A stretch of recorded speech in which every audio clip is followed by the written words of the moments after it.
Bir zaman ayrılıb gedəsi olsam, görüm çəkərsənmi qəmi, kədəri.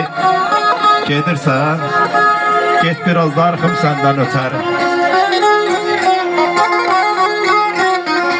Zirvələr görünmür, zirvələr görünmür çəni tapandan. Saçım cımmağa baxdı dəni tapandan. Əhdə xilaf çıxdım ay zalım səni tapandan. Tək tənha çəkirəm qəmi, kədəri.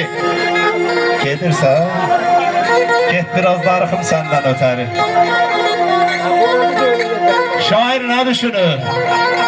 Qələm nə yazır?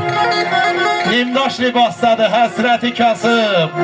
Öpüb, qucaqlayım, bağrıma basım. Dünyada nə varsa dərddən bitəri. Getmə, Leyla, vallahi getsən darıxaram səndən ötəri. Getsən, darıxaram səndən ötəri. Bir ürəkdən alqışlayaq Leyla xanımı, eşq olsun.